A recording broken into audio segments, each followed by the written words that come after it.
All right, every once in a while, a story comes about that's during the season that feels like an off-season story, and it feels like a story that talks about the future. And I think so often we get kind of caught up. We get caught up in talking about what is the team doing now. We live in a what have you done for me lately type of world, especially in the NFL.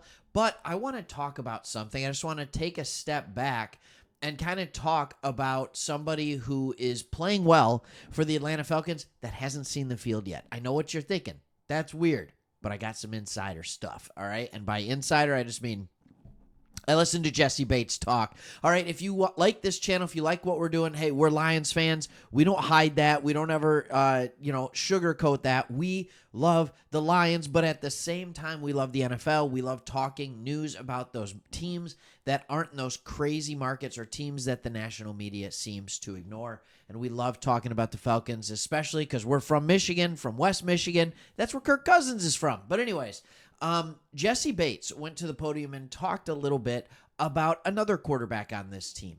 And he said some things that were really good. And I'm actually just going to let you listen to it, yourself. I'm going to play it for you, and I'm going to let you listen to it yourself. Conversations every week me and Mike have, just talking about what the defense is doing, what he's seeing on film, and talking about Penix. kind of what his process is right now. Week in and week out, he's meeting with Kirk.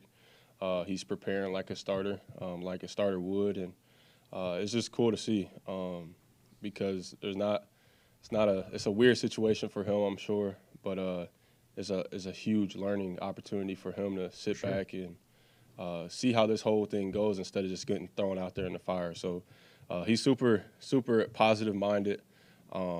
If you know Mike, he's just a cool dude, just really don't say too much, but just going against him in scout team, that's going to make our defense, we're going against a real deal quarterback, and he's going against a real deal defense as well. So it helps out both ways, and I know he'll be ready when his time comes. So here's the thing, I have two really major takeaways from this. Number one, this is why you go out and spend money on a guy like Jesse Bates. Not just because he's good on the field, he is, but he's clearly a leader in the locker room. Like, what a unique spot for him to be. He's got a locker right next to Michael Penix, and it is this veteran defensive back, and now Penix gets to pick his brain if he wants to, but also Bates gets to tell him, like, yep, this is how pro goes about his business. This is what it looks like. And Penix gets to listen and sit back and see how it goes.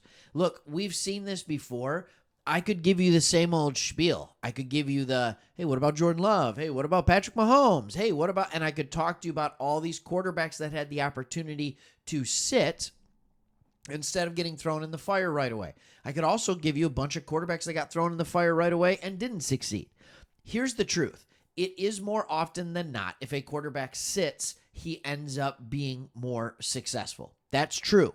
That is true. But I look at it even more than that. This is a pick that was greatly scrutinized amongst NFL communities when it was made originally by your Atlanta Falcons. All right, remember this. This is how the draft went. Caleb Williams, Jaden Daniels, Drake May. The big three quarterbacks off the board. Actually, it's the big two and then a consensus third. Then you have the skill position players. Marvin Harrison, Joe Alt, Malik Neighbors, J.C. Latham, and then you have Michael Penix. And you're starting to ask yourself, like, what was happening here? But here's the question I have for you. Look at your current team. Look at the makeup of your team. Are you built to win now? The answer is yes. You're 4-2.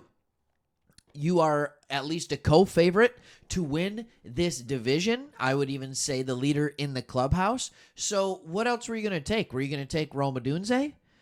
All right. And then you have McCarthy. You have Knicks that go in the next couple picks after that. Were you going to go Fashanu? Like, you're good. You're good there. Like, and that's the thing that I struggle understanding. I mean, you got McGarry, you got Matthews at the tackles, you got Lindstrom and Bergeron at the guards, and then you're good.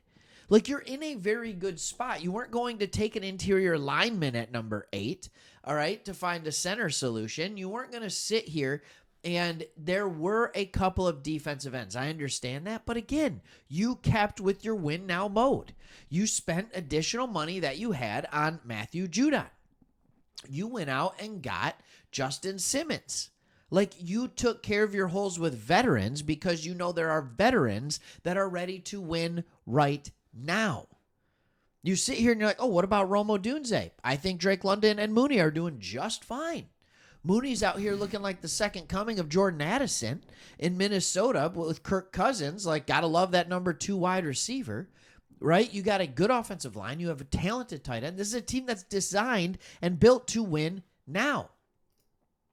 It's a team that's designed and built to win now. So the only player that I could think of that it's like, oh, maybe we would have rather had this player that could have been drafted in that area was Quinyon Mitchell or Dallas Turner. But Turner didn't go until 17, and Mitchell didn't go until 22. Maybe they knew something.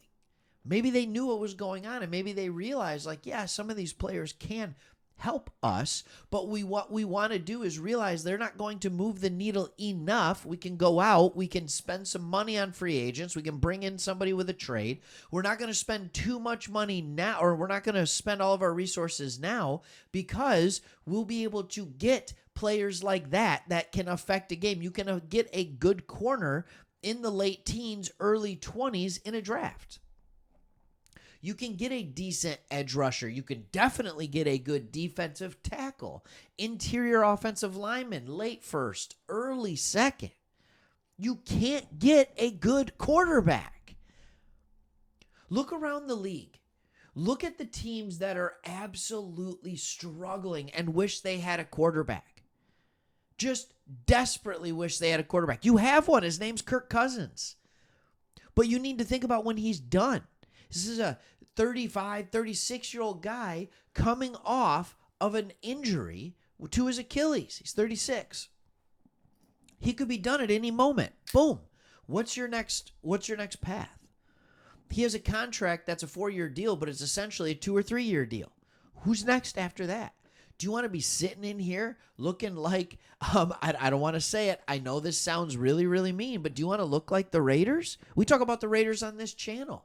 Their fan base is struggling right now. They're leaving because they don't have a quarterback. What about the Saints? Where are they going to go?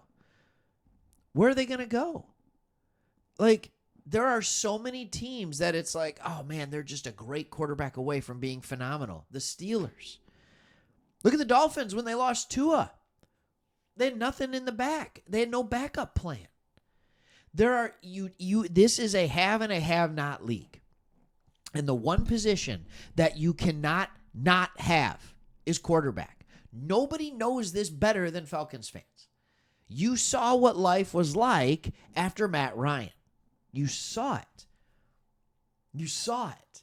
And you don't want to go back there. I promise you that. So what you did was you basically brought back Christian Matt Ryan, right? Maybe Matt Ryan is too. I don't know. But you bring in Kirk Cousins, very similar player to Matt Ryan. And don't be offended by that. They're good players. They're good players. And you bring them in and you're just like, oh, okay, there we go. I get what you're doing. The plan is working. Look at Kirk Cousins. He's 4th in the NFL right now in passing yards. 4th in the NFL. Same in yards per game. Here he is sitting right here, number 5. All right, by 0.7 yards behind Dak. All right, he's a middle-of-the-pack guy when it comes to QB rating and QBR, sitting at 14.